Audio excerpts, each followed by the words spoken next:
이제 계속 반복하다 보면 익숙해지실 텐데 항상 마가복음을 생각할 때는 길을 떠올리시면 좋겠습니다. 길, 예수님이 가신 그 길. 그래서 마가복음의 구조 자체가 상당히 심플합니다. 다른 복음서와 다르게 예수님이 예루살렘을 향해 또박또박 걸어가시는 그 여정을 직선적으로 보여주고 있습니다. 그래서 초기에는 갈릴리 사역, 그리고 예루살렘을 가신 그 여정의 일들, 그리고 예루살렘에서의 일들, 이렇게 심플하게 구조가 단순화됩니다. 오늘은 계속 지금 가버나움에 우리가 함께 머물러 있습니다. 오늘 본문에 보시게 되면은 이제 베드로의 장모를 고치는 장면이 나오는데요. 일단 그 장소가 어딘가 봤더니 시몬과 안드레의 집으로 소개되고 있습니다. 시몬과 안드레의 집. 여러분 좀 성경을 좀 보시고 익숙하신 분들은 원래 시몬, 그 베드로와 안드레의 고향이 베세다라는 곳을 좀 종종 들어보셨을 겁니다. 그런데 지금은 가버나움에 머물고 있는 것이고 아마도 결혼하고 난 뒤에 가버나움에 이사 와가지고 지내고 있는 것 같습니다. 우리도 보통 어떤 결혼하거나 어떤 직장 때문에 또 직업을 옮길 때가 있잖아요. 가버나움에 그렇게 오게 된 것 같습니다. 그런데 참고적으로 원래 살고 있던 이 베세다와 가버나움의 거리가 육로로는 30km 정도 되고 100km는 10리 정도 됩니다. 요한복음 6장 19절에 보게 되면 배로 건너가는 그 길이 거의 도착했을 때쯤에 10리였다라는 언급으로 그것을 근거 삼아서 추정하고 있습니다.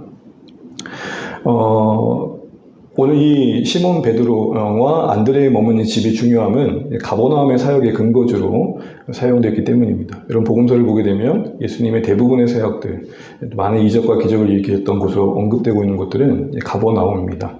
마가복음 9장에도 보게 되면 가버나움에 이르렀는데 집에 계신다 말합니다.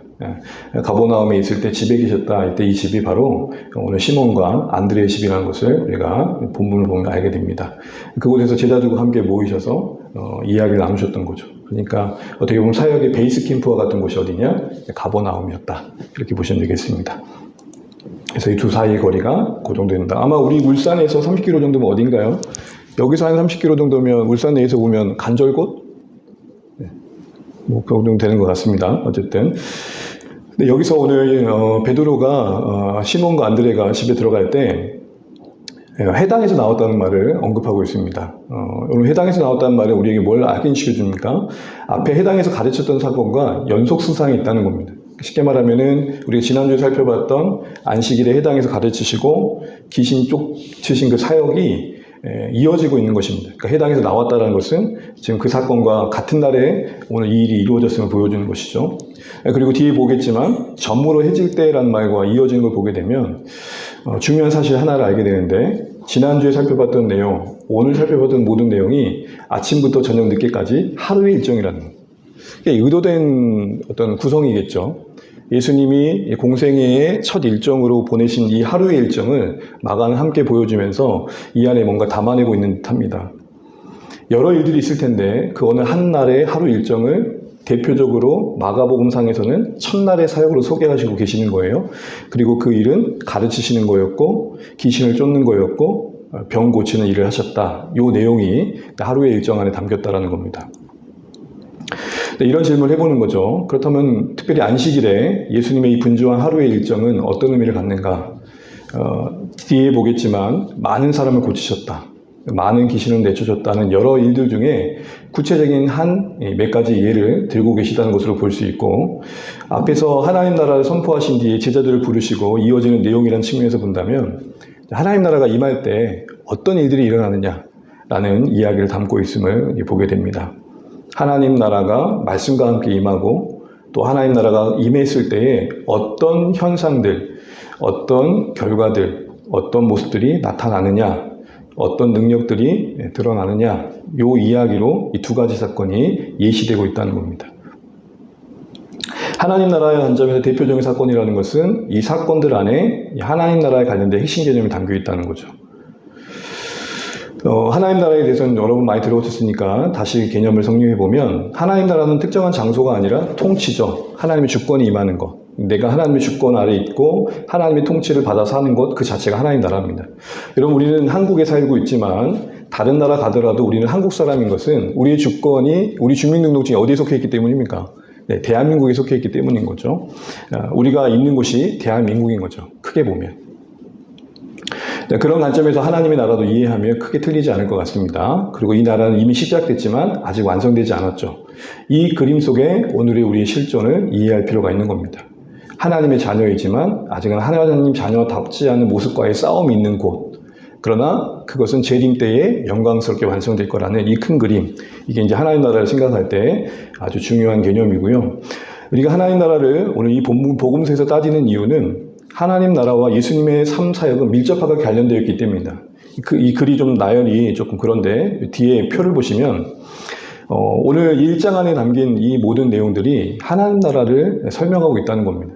제자들을 부르시는 것은 어떻게 하나님 나라가 우리 가운데 시작되는지를 보여주고 있고, 해당에서 말씀을 가르치신 일은 어떻게 하나님 나라가 임하는지를 보여주고 있고, 그로 인해 일어난 여러 일들은 어떤 것이 하나님 나라의 임함의 결과인가를 보여주고 있는 겁니다.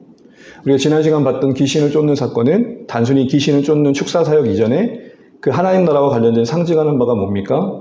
억압에서 해방시키는 게 하나님 나라는 거예요. 뭔가 묶였던 것에서 우리를 자유케 하는 게 하나님 나라는 거예요. 내가 하나님 나라 안에 사느냐를 뭘로 확인해야 됩니까? 나는 자유하고 있는가. 자꾸 살아가면 살아갈수록 매이는 게 많고 다른 사람의 시선 속에 내가 늘 나를 가두고 있고 뭔가 내가 붙들려 있는 게 많으면 여러분 우리는 하나님 나라를 살고 있는가에 대한 질문에 돌아볼 부분이 있는 겁니다. 오늘 이제 병 고치신 일들도 그런 맥락에서 이야기되고 있는 거죠. 그럼 조금 어려운 듯 하지만 이렇게 정리하니까 좀 쉬우시죠? 그러니까 하루의 일정 속에 대표적인 사건을 담아내셔서 하나님 나라를 예시하고 설명하고 있다는. 그러니까 마가복음이 그냥 생각나는 대로 쓴 게 아니라 하나님 나라는 주제를 잘 설명하기 위해 사건을 의도적으로 모아놓고 있다. 이렇게 보시면 되겠습니다. 자, 그런 의미에서 이걸 염두하고 오늘 베드로 장모를 고친 걸 보게 되면 시몬의 장모, 베드로의 장모가 어떤 병에 걸렸습니까? 열병이 10가지 병이 아니에요. 열나는 병이에요. 보통 학자들은 장티푸스 아닌가 이렇게까지 생각을 합니다. 근데 누가복음 다른 복음서에 보게 되면은 시몬의 장모가 단순한 열병이 아니라 이런 표현이 나옵니다. 어떤 열병이요? 중한 열병. 그만큼 병이 너무 심해가지고 너무 힘든 상황, 죽을지도 모르는 상황인 거죠. 그러니까 누구도 어찌해 볼 수 없는 거예요. 그래서 알아 누웠다 그러죠. 근데 이 상황 속에서 사람들이 곧 그 여자에 대해서 예수께 여짜온대라고 성경은 기록하고 있습니다. 이게 오늘 좀 우리가 관심 갖고 좀 질문해야 될 부분인데요. 일단 여짜오다 이런 말이 어떤 의미를 갖고 있는가를 보게 되면 일단 기본적인 말씀을 드렸다. 요청했다라는 거고 맥락 속에서는 구했다라는 의미도 같습니다. 그래서 누가복음 4장 38절을 보게 되면 같은 상황에 대해서 누가는 이렇게 씁니다. 사람들이 그를 위하여 예수께 뭐 했다고요? 구하니 요청했다는 겁니다. 요청했다. 근데 이 질문은 그거예요. 지금 시몬 그러면 누구예요? 베드로잖아요. 베드로의 장모가 아프면 누가 예수님께 나가서 구해야 됩니까? 사랑받는 사이는 어떤 사람입니까? 이때 딱 나서가지고 예수님 저희 장모님이 좀 아프십니다. 멋진 사이잖아요. 네, 박찬호 소장 멋진 사이시로 제가 알고 있어요. 근데 누가 지금 요청하고 있어요? 사람들이. 왜 성경은 왜 마가는 사람들이 없었을까요? 아니 베드로의 성향상 또 자연스러운 맥락을 본다면 베드로가 자신의 장모에 대해서 아프다고 알려야 된다고 생각하는 게 우리에게 참 당연한 생각인데 왜 그랬을까요?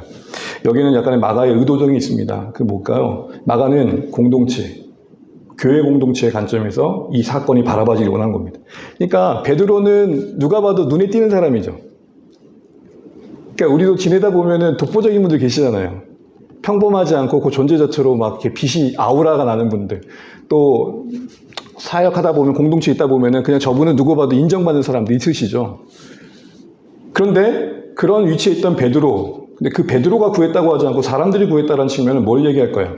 이거는 베드로이기 때문에 받는 은혜가 아니야. 우리 모두가 구할 수 있는 은혜고 우리 모두가 누려야 할 은혜야. 이렇게 얘기하는 거예요. 우리 가끔 지내다 보면 저 간증은 진짜 너무 저 사람만의 것처럼 여길 때가 있잖아요. 나와 너무 무관하게 여겨지고 저건 진짜 이 사람은 저 사람만 누릴 수 있는 은혜인 것 같을 때가 있잖아요. 그거를 마가는 뭐라고 얘기하고 있냐면 베드로가 말했다라고 하지 않고 사람들이라고 말함을 통해서 우리 모두가 하나님의 은혜 안에서 누릴 수 있는 복이야 라고 구하고 있는 겁니다. 더 나아가서 이 치유의 회복이 공동체의 기도 속에 이루어졌다는 것을 강조하고 싶었던 겁니다.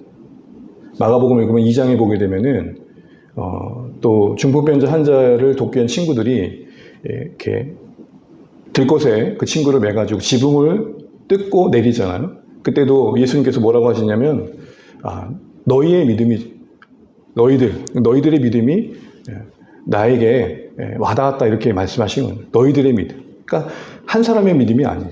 공동체적인 측면에서의 믿음을 우리에게 강조하고 있다라고 볼 수 있을 것 같습니다. 그리고 하신 일이 뭐냐, 이 요청에 반응하실 때 손을 잡아 일으키십니다. 그 열병 걸린 시몬을 어루만지신 거죠. 시몬의 장모를. 그리고 나서 회복되어 수종드렸다는 게 마가복음 내용인데, 누가복음과 같이 보게 되면 한 가지 더 언급되는 게 뭐냐면, 우리 누가복음 4장 39절 보이시죠? 한번 같이 한번 읽어볼게요. 시작. 예수께서 병이 떠나고 열병을 뭐 하셨대요? 꾸짖으셨다. 질책하셨다 이런 말보다는 선포하고 말씀하셨다, 이렇게 보시면 됩니다. 근데 이게 어디서 나왔냐면, 지난주에 해당에서 귀신 들린 사람을 향해 말씀하실 때 귀신에 대하여 꾸짖으셨다 그랬거든요.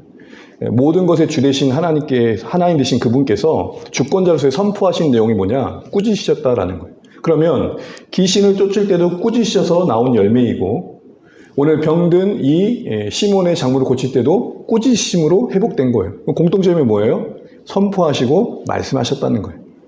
그런 가운데 붙드심이 있는 거죠. 예수님께서 붙들어 일으켜 주시는 가운데 말씀이 임할 때 고통에서 회복되는 역사가 있었다는 것을 우리에게 이제 보여주고 있는 겁니다. 그리고 이 꾸짖으셨다는 단어를 통해서 귀신을 쫓아내신 사건이나 오늘 이 여인이 낳는 사건이나 성격은 다를 수 있지만 그 근본 원인은 하나님 나라가 말씀 가운데 임한 결과다, 이렇게 우리에게 말해주고 있는 겁니다. 그 결과로서 이 여인은 수종을 듭니다. 이 수종이라는 단어도 참 중요한 단어인데, 여러분 복음서마다 특징이 있는데, 마가복음의 가장 중요한 키워드는 예수님께서 우리를 섬기는 종으로 오셨다는 겁니다. 섬김. 섬김이라는 단어는 교회에서 가장 많이 쓰는 단어일 텐데 가장 오해받는 단어이기도 합니다. 오늘 특별히 이 수종을 들다가 디아코네오인데, 이것은 예수님께서 마가복음의 핵심 구절이라고 할 수 있는 구절에서 인자한 것은 섬김을 받으려 함이 아니라 도리어 뭐하고? 섬기려 하고 많은 사람들의 내 목숨을 대속물로 주려 하셨다는 십자가 사건을 말씀하시잖아요. 그러니까 섬김의 관점에서 예수님의 사역을 얘기하십니다. 그때의 섬김의 단어와 수종 들다가 같아요. 그러니까 이렇게 정리되는 거죠. 섬기기에 오신, 디아코네오 하기에 오신 예수님에 의해 치유받은 시몬의 장모는 디아코네오라는 열매를 맺었다는 거예요. 그러니까 우리가 예수님에 의해서 다시 살아난 사람이란 증거는 예수님을 닮은 그 어떤 모습으로서 확인되어야 된다는 거죠. 그 확인되어야 중요한 키워드는 마가복음 내에서 뭐로 확인되고 있습니까? 섬김. 그러니까 시몬의 장모가 나왔어요. 그리고 나서 그 열매인 수종됨이 오늘 여기에 소개되고 있는 것은 복음에 대한 반응으로 기대되어지는 제자들의 삶의 열매가 무엇이어야 되는지를 우리에게 보여주고 있는 겁니다. 아까 여러분 가버나움의 사역에 시몬의 안드레의 집이 주요 어떤 베이스 캠프로 쓰임받았다고 그랬잖아요. 이런 생각을 할 수 있어요. 베드로의 집이니까, 시몬의 집이니까. 아니요, 성경이 지금 뭐라고 하고 있냐면 이곳은 섬김이 있으니까. 가버나움에 어디 있을 만한 곳이 없어서 베드로의 집에 거하신 게 아니라, 이곳은 시몬 장모가 어떻게 섬겼는지 구체적으로 나오지 않지만 일단 맥락에서는 음식을 대접하는 것으로 이해할 수 있습니다. 그러나 그것만이 아니라 그곳에 뒤에 보면 문 앞에 살아온 수많은 사람들이 있었을 때 그들을 섬기는 손길로, 또 예수님을 따르는 자를 섬기는 손길로 이 여인이 쓰임받았고, 섬김이 있는 곳이기 때문에 하나님 나라의 전처 기지로서 가버나움 사역의 장소로 쓰여졌다는 거예요. 오늘날도 어떤 교회가 쓰임받을까요? 오늘날도 어떤 인생이 하나님 나라의 전처 기지로 쓰임받을까요? 그렇게 볼 때 우리는 마가복음 내에서 이 섬김이라는 단어가 다시 생각되어지는 거예요. 가만히 보면 섬기는 사람을 통해서 하나님은 구원의 역사를 이루는 것이죠.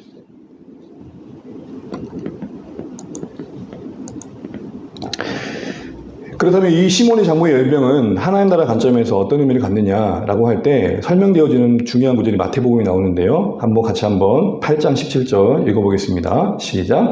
이는 선지자 이사야를 하반절이 있습니다. 맨 아래요.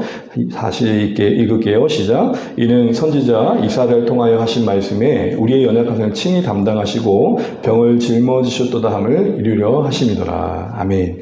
오늘 마태복음에서는 시몬의 장모가 고침받은 뒤에 이 말씀이 뒤따라 나와요. 그러니까 시몬의 장모가 열병에서 고침받아 수정들었습니다. 이건 말이죠. 구약의 이사야가 말했던 이 구절을 성취하는 겁니다. 이렇게 말씀하시는 거고, 그 내용을 보게 되면 연약한 것을 담당하신다. 그러니까 예수님께서 하나님 나라의 사역의 어떤 열매로서, 증거로서 병을 고치신 이유는 단순히 우리 육체의 질병을 고친다는 것만이 아니라 그게 상징하는 의미인 우리 모든 인생의 연약함을 회복시켜 주신 분이다. 하나님 나라 안에 이런 연약함의 회복이 있다 말씀하시는 겁니다. 다시 말해 이 사건에서 우리는 우리의 연약한 것을 친히 담당하시고 병을 짊어지시는 메시아로서 오신 예수님을 보게 되는 것이죠. 이것은 이미 구약에 예고되었던 말씀들이란 겁니다. 모든 고통, 슬픔, 아픔이 이제 앞으로 오실 메시아의 통치 시대에 종결될 걸 말씀하시죠. 이거를 계시록이 받아서 뭐라고 말합니까? 계시록 21장에 그곳에는 눈물도 없고 병도 없고 고통도 없고 이렇게 같이 연속성이 있는 것이죠.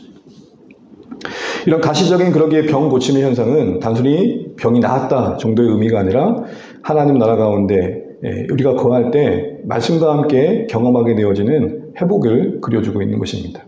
우리의 연약함이 극복되어져 가는 것 말이죠. 사실 우리는 삶의 현장에서 우리 안에 나조차도 참 싫은 모습들을 떠안고 있습니다. 육체 질병만이 아니라 겉에서 드러나는 질병만이 아니라 내 안에 속앓이하는 질병들, 내 안에 어떤 모습들 속에 남모르는 슬픔, 외로움, 어떤 괴로움, 불안함, 또 삶의 허무감을 느끼는 것들, 나도 내 존재가 이렇게 참게 받아들이지 않을 만큼 못마땅한 부분들을 늘 경험하며 살아요. 그게 우리를 무력하게 하죠. 근데 오늘 이 모습이 우리에게 소망을 주는 건 뭐냐면 시몬의 장모의 열병의 회복을 통해서 우리에 계신 예수님은 그런 연약함들을 회복시키시는 분으로서 우리에게 자신을 나타내고 계시다는 겁니다. 우리가 연약함으로 겪는 모든 것에 회복의 길이 예수님의 말씀과 붙드신 가운데 가능하게 되었음을 말하는 겁니다. 그렇기 때문에 우리는 참 중요한 어떤 적용을 하나 해보자면, 말씀으로, 붙드심으로 그 아픔 가운데 있는 여인을 일으키신 이 일들이 단순히 육체의 질병만이 아니라 우리 모든 연약함을 회복시키시는 하나님의 일하심의 심볼이라면 우리의 삶에 안 되는 부분들, 힘든 부분들, 우리를 무력하게 하는 부분들에 대해서 동일하게 하나님께서 그 능력의 손을 뻗치시고 우리를 붙잡아 일으켜 주시기에 대한 기대감이 있어야 되는 거죠. 저는 이걸 이렇게 표현하고 싶어요. 애쓰되 용쓰지 말자. 용쓴다는 건 뭐예요?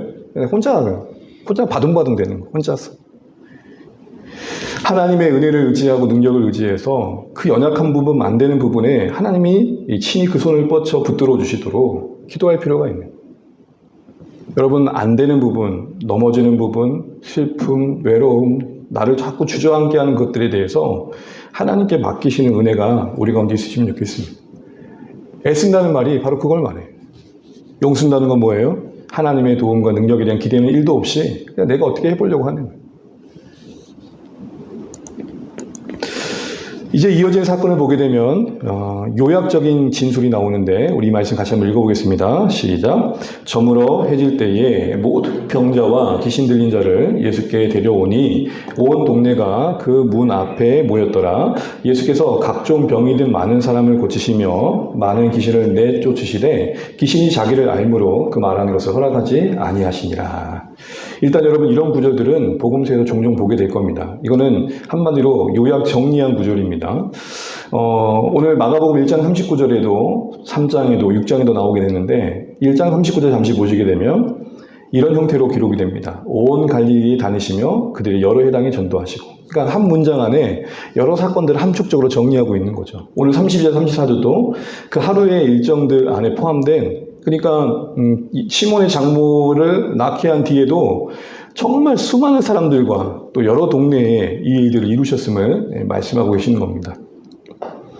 이런 표현들은 예수님께서 행하신 그 수많은 기적들 중에 몇 가지 안 되는 예가 지금 기록되어 있을 뿐이라고 말하고 있는 겁니다. 그러니까 이렇게 요약하고 있는 것은 앞에 해당해서 가르치시고 귀신을 쫓아내신 사건 하나, 시몬의 장모를 고치신 사건 하나, 요 두 가지만 있는 게 아니라 이 두 가지 외에도 셀 수 없는 하나님의 일하심이 있다는 거예요. 여러분, 요한복음 21장 끝절에 보면 어떻게 나와 있죠?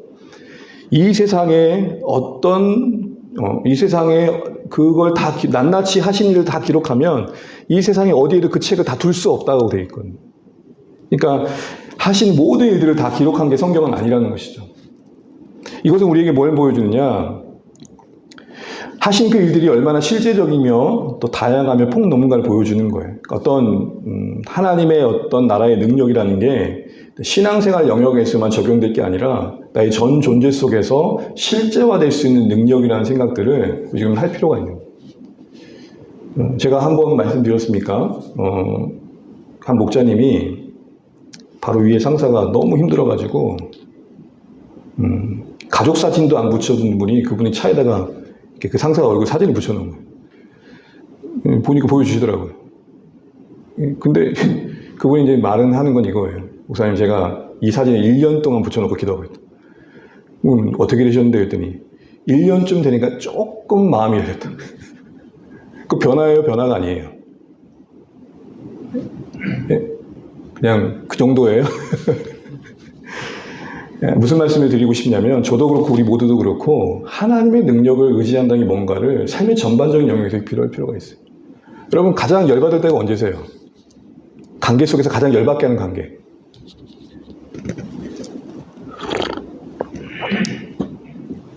뭐 여러 가지가 있겠지만 자녀 양육이 참 크잖아요. 내 뜻대로 안 돼. 미안하다. 나 네가 항상 이 앞에 있어가지고. 보편적으로 보면 그렇다는 거예요. 보편적으로 보면. 내 속으로 나왔지만 내 뜻대로 안 되는 게 사실 자녀들이잖아요. 어떻게 보면 참 속앓이 많이 하잖아요. 그것만이 아니라 삶의 영역에서 하나님의 능력이 적용될 수 있는 부분이 참 많은데 우리 신앙생활이 좀 피상적인 때가 있다는 거예요. 그러니까 좀 바꿔 말하면 좀 하나님의 복음의 능력을 좀 사모할 필요가 있는 거예요. 왜냐하면 오늘날도 예수님 역사하고 계시고 우리 삶의 필요에 관심 갖고 계시기 때문에. 그래서 바울은 고린도 교회에 거짓 사도들을 이야기하면서 말이 많은 사도들을 염도하면서 이렇게 말합니다. 우리 고린도전서 4장 20절 함께 읽어보죠. 시작. 하나님 나라는 말에 있지 아니하고 오직 능력에 있습니다. 이 말이 무슨 말이에요? 하나님 나라의 특징은 말씀의 능력이 삶의 변화로 나타나는 것으로 증거된다, 이 말입니다.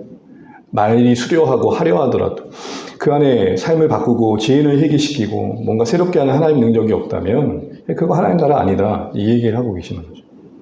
이건 역으로 말한다면 오늘날도 우리에게 하나님 나라 안에 이 약속된 능력, 말씀의 통치가 임하면 내 주인됨을 내려놓고 하나님이 다스리시는 그 하나님의 주권이 임할 때에 일어날 일들에 대한 기대감, 이게 우리 안에 사모함 되어야 된다는 거죠.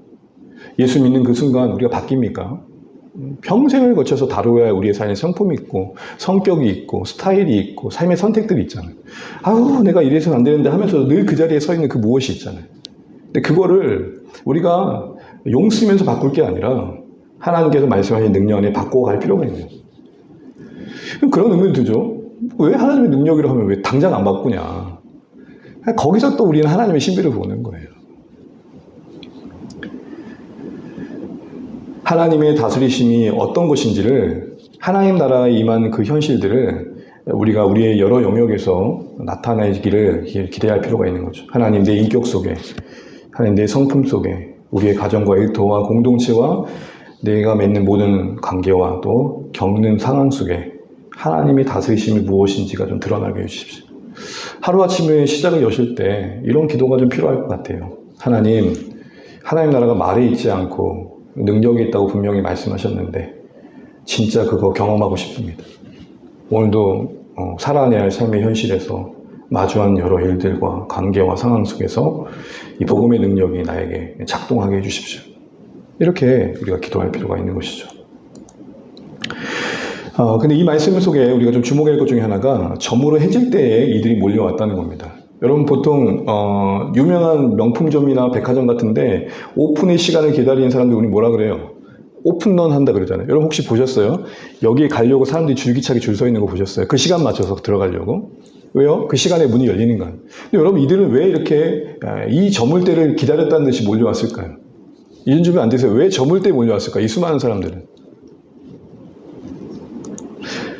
아니, 여러분 생각해 보세요. 해당에서 아침에 예수님께서 가르치고 귀신이 쫓겨난 것을 듣고 집으로 각각 흩어졌을 때 그걸 본 사람들은 이야기할 거 아니에요. 야, 진짜 예수라는 분이 대단한 분이더라. 그 말에 권위가 있더라.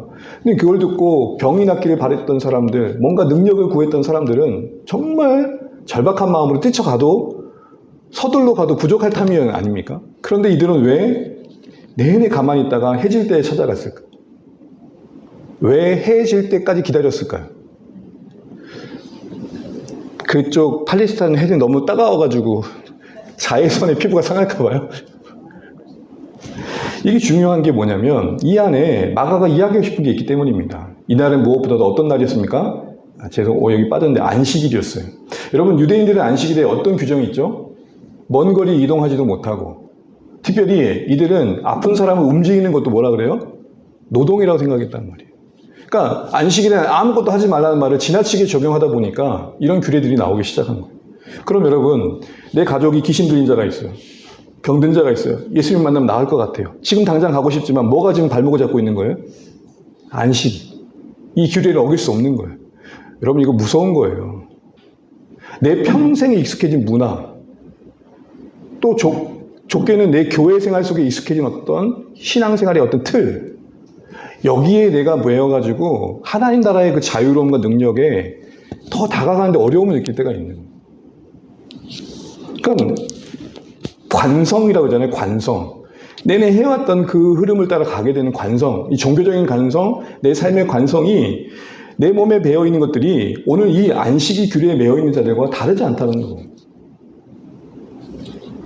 낮 동안에는 예수님께 나갈 수 없으니까 해질 때가 기다린 거. 왜요? 해가 져야 그 다음 날이 되는 거고. 유대인들은, 우리는 해가 떠야 그 다음 날이잖아요. 유대인들은 해가 져야 그 다음 날이에요. 금요일 저녁부터 토요일 저녁까지가 안식일이니 이 해질 무렵은 토요일 저녁 그 어떤 무렵이에요. 그렇게 해서 찾아갔을 때 예수님은 어떻게 하셨어요? 안식일 규례에 매여 있다고 정죄하셨어요? 그렇지 않고 훈시두지 않고 박대하지 않고 누가복음 표현은 은혜가 돼요. 한번 읽어볼게요. 시작. 예수께서 일일이 그의 손을 얹으사 고치시니. 제가 유명한 부흥사람 분들의 치유 사역한 데를 종종 보면 어떻게 해요? 이쪽 그룹 후쉬 하면 다 나아야 돼. 그죠? 이쪽 그룹은 후 하면 여기 다 나아야 되고. 보통 일일이 하다가 어떻게 해요? 샤바샤바 숑 샤바샤바 숑 하면서 뭔가 하여튼 단체급으로 패키지로 다루지 일일이 다루던가요? 아니, 여러분, 셀 수 없는 무리를 어떻게 한 사람 한 사람 만나셔요? 박대하지 않고 안식일 규례나 매이는 이 못난 놈들이라고 하지 않고 그 해질 무렵 맞춰서도 오고 싶었던 그 마음 알아주시고 그 형편과 상황에 맞게 하나하나 안수해 주시는. 마가는 지금 이 율법의 메인 현실에 고통받고 있는 사람들과 그걸 뛰어넘어 역사하시는 예수님의 생명의 능력을 대조해주고 있는 거예요. 하나님 나라를 산다는 게 뭘까요?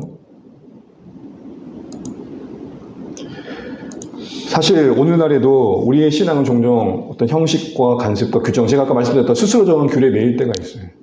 가만 보면은 말씀이 아니에요. 그냥 내가 그렇게 해온 거예요, 그냥. 여러분, 운동선수들이 보면 뭐가 있죠? 루틴이라는 게 있어요, 루틴. 여러분, 유명한 손흥민 선수, 요즘 미국의 MLS 맞죠? 제가 안 보던 미국 축구도 보는데, 손흥민 선수의 루틴이 하나 있어요. 뭐 다 관심이 없겠구나. 뭐 하냐면, 운동장에 들어갈 때 왼발부터 밟을까요? 오른발부터 밟을까요? 예, 오른발부터 밟아요. 그래서 항상 사이드라인 한번 오른발로 받고 꽁충 뛰어서 오른발로 들어가요. 왜 그럴까요? 이유는 없어요. 늘 그래 왔기 때문에 그래야 심리적 안정이 되는 거예요. 근데 그날 실수로 왼발을 밟았다. 그날 컨디션 좋을까 안 좋을까요? 그래, 우린 징크스라 그래요. 꼭 안 되려면 생기는 일이 뭐가 있죠? 오늘 시험 보러 가는데 갑자기 까마귀가 날아. 오늘 시험 다 망쳤네. 이게 다 뭐예요? 징크스예요. 여러분, 우리 신앙생활이 이와 같은 징크스와 루틴에 매일 때가 얼마나 많아요? 여러분, 보통 시험날 아침에 미역국 드세요, 안 드세요? 왜 안 드시죠? 그 맛있는 걸? 왜 안 드세요? 시험에서 미끄러진다고. 그거 어디 성경에 나왔어요? 그러니까 우리가 생각하고 말하고 행동한 신앙의 어떤 루틴이나 이런 거 다 내 유익을 위한 거고 내 심리적 안정을 위한 거지 하나님이 그렇게 말씀하셨냐는 거죠. 곰곰이 한번 생각해 보세요. 여러분, 폄하하는 거 아니에요. 절대 오해하지 마세요. 1,000번째 헌금, 성경이 하라고 했어요? 하지 말라고 했어요? 그 신앙적 적용이죠. 그런데 또 적용하면 좀 생각을 해봐야 돼요. 성경은 1,000번째일까요? 1,000번째일까요? 이해 안 되십니까? 1,000 횟수의 번제라고 솔로몬은 말하고 있나요? 아니면 1,000마리를 드린 번제라고 얘기하고 있나요? 동시적인가요? 아니면 1,000일 동안 드린 건가요? 한꺼번에 드린 거예요. 그러면 1,000번제가 아니라 1,000번제예요. 아니, 1,000번제예요. 1,000번제가 아니라. 무슨 말 이해되시죠? 그러니까 1,000번을 드린 제사가 아니라 1,000마리의 양을 한꺼번에 드린 큰 규모의 제사였다는 거예요. 자신의 신앙의 고백을 하기 위해서 그렇게 하는 게 나쁘다는 게 아니에요. 근데 그걸 그러니까 왜 제가 드렸는데, 제가 경험했기 때문에 그래요. 목사님, 887번을 깜빡했어요. 그러니까 봉투에 적는 거예요. 1번, 2번, 1000번째 1번, 3번 하다가 887번을 지난주에 하고 888번을 이번 주에 적어야 되는데 889번을 적은 거예요. 그러면 이분의 1000번 제사는 무너지는 거예요. 1000번 제사가 무너지는 거예요. 제가 드리고 싶은 말씀은 이런 징크스에 유사한 신앙의 어떤 루틴 속에 우리가 하나님을 더 가까이 가고도 노력을 하는 게 잘못된 건 아니겠지만, 그게 오히려 우리의 발목을 잡아서 마치 안식의 규례에 묶여가지고 해가 쨍쨍 떠도 나아갈 수 있는데 하나님 앞에 즉각 나아가지 못하는 복음 안에서의 자유가 없는 우리의 신앙을 한번 점검해 보자는 거예요. 이런 게 없으면 어떻게 될까요? 누군가에 쉽게 정죄하는 것에 발목에 걸려 넘어져요. 너 봐라, 너 예배도 잘 안 드리고 그러다 보니까 그런 일이 일어나는 거야. 그게 막 진짜처럼 들려요. 그럴 수도 있겠지만 공식처럼 그런 건 아니잖아요. 복음은 언제나 어디서나 하나님께 나아갈 수 있다고 말하고 있는데, 우리는 우리가 묶고든 그 무엇에 우리를 가두고 은혜가 아닌 율법에 묶인 우리의 신앙의 모습은 없는지를 돌아보게 돼요. 방금까지 해서는 안 된 일을 했다 하더라도 조금 시간을 뜸 들이고 나가야 하나님 나 용서해 주겠지, 이런 생각 자체가 복음을 우리가 왜곡하는 거예요. 넘어진 그 순간이 하나님의 은혜가 내게 임하는 데 있어서 아무런 방해를 받지 않는 시간이라는 것을 알 필요가 있는 거예요.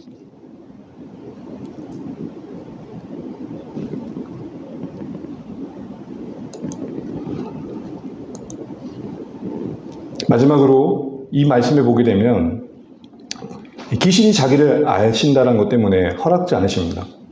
이건 좀 상식적으로 알아셔야 될 게 복음서마다 자주 언급되니까요. 왜 그러셨을까요? 왜 귀신이 아는 그 지식을 절대 말하지 못하도록 허락지 않으셨을까? 비슷하게 종종 예수님은 복음서에서 보면 기적을 경험한 사람에게 쉿 하세요. 그죠? 너 그거 말하지 마 라고 하세요. 왜 그러셨을까요? 아니, 오히려 그 기적을 저기저기 떠들고 다니면 오히려 홍보 효과도 있을 텐데 왜 쉿 하셨을까? 왜 비밀을 지키라고 하셨을까요? 이거를 신학적으로는 메시아의 비밀이라고 하는데 왜 예수님 그 감추셨을까요? 이왕이면 다 드러내셔야 되는데 왜 감추셨을까? 첫 번째 이유는 잘못된 메시아에 대한 오해를 하기를 원치 않았기 때문입니다. 여러분, 당시에 너무 많이 들으셨겠지만 당시 유대인들은 정치적, 군사적, 민족적 메시아를, 해방을 줄 수 있는 사람을 구했어요. 근데 이런 기적을 들으면 예수님 딱 거기에 적합한 인물이에요.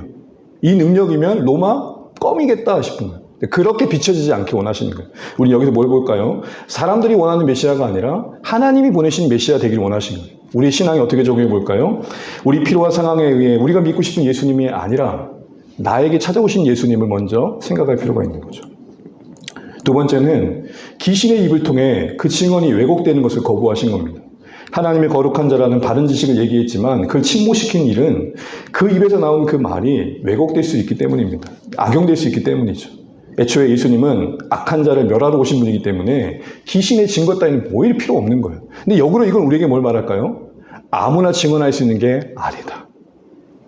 허락받은 인생들만 증언할 수 있다. 그러면 여러분, 전도합시다. 예수님 전합시다. 이게 무한한 부담감 이전에 뭐로 와닿으셔야 돼요? 예? 은혜, 감사. 하나님의 아버지 뜻과 그 자신이 세우신 증인들을 통해 자신이 드러내기 원하신다는 거 안에서 우리는 그런 감사가 필요합니다. 더 나아가서 귀신조차도 그 아는 바를 허락지 못했다는 이 말씀 안에서 얼만큼, 얼마나 많이, 어떻게 증거되기 원하시는지는 예수님이 정하신다는 거예요. 항상 그렇듯 우리는 열정보다 중요한 건 순종이에요. 이 열정의 관점에서 한 가지 생각해야 될 것은 신앙적으로 우리가 너무 쓸모있음을 증명하려는 애씀을 좀 내려놓을 필요가 있어요. 제가 보니까요, 진짜 목회자들 사이에서 보면 설명되지 않는 부분이 너무 많아요. 좀 좋은 대학 나오고 좀 능력도 내가 봐도 탁월한데 하나님께서 열매를 주시는 거 보면 그것과 무관할 때가 많은 것 같아요. 그러니까 쓸모 있는 것과 쓰임 받는 것의 차이를 우리는 신앙적으로 좀 구별할 필요가 있어요. 저는 오히려 이제 이런 마음이 들었어요. 쓸모 있어서 무언가 일을 이뤄내는 일에 좀 힘을 좀 빼고 노력을 안 하겠다는 게 아니라 하나님 좀 쓰임 받고 싶어요. 한 번뿐인 인생 속에 그래도 좀 쓰임 받다가 가고 싶어요. 그 쓰임 받기 위해 내 최선을 다하는 쓸모 있음의 준비도 필요하겠지만 쓸모 있기 때문에 쓰임 받는 건 아니라고요. 그럼 우리는 어떤 준비가 필요할까요? 하나님, 이 모습이라도 좀 쓰임 받게 해주세요. 우리는 보통 충분히 준비되어야 쓰임 받을 수 있다는 생각을 해요. 그렇죠? 그렇지 않습니까? 그러니까 어떻게 해요? 쓰임 받음의 시간들을 기회가 오면 미뤄요. 여러분, 언제 주님 우리 부르시지 어떻게 알아요?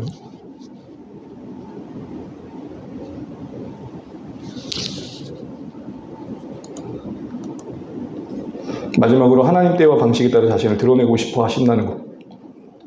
그래서 마가복음 8장 31절엔 제자들에게도 자신의 십자가의 죽음을 말할 때 이렇게 설명합니다. 우리 이거 읽고 마칠게요. 반주 준비해 주세요. 마가복음 8장 31절 같이 읽습니다. 시작. 인자가 많은 고난을 받고 장로들과 대제사장들과 서기관들에게 버림받아 죽임을 당하고 사흘 만에 나갈 것을 비로소 그들에게 가르치십니다. 제자들도 처음부터 십자가 되는 게 아니라 때가 되었을 때. 여기서 우리는 하나님의 시간표 안에서 예수님의 사역은 진행되었고 그 타이밍에 맞게 진행되었음을 보게 됩니다. 우리가 구속사적 타이밍을 따라 산다는 게 뭘까? 우리의 조급함이 있고 원함이 있지만 하나님 내 원함과 상관없이 하나님의 때에 맞춰 내가 살겠습니다라는 열린 마음일 것입니다. 이때쯤 이 일이 일어났으면 좋겠지만 그렇지 않더라도 그 안에 담긴 선하신 하나님 뜻을 믿고 내가 순종하겠습니다. 이런 하나님의 구속사적 타이밍에 맞춰 살아가는 겁니다. 어떤 형편 속에서도 이런 구속사적 타이밍을 따라 살아갈 때 우리 안에 그 안에서 할 일을 찾을 수 있을 것입니다. 우리 이런 마음으로 함께 찬양하면 좋겠습니다. 주님 여기 손을 꼭 잡고 가소서.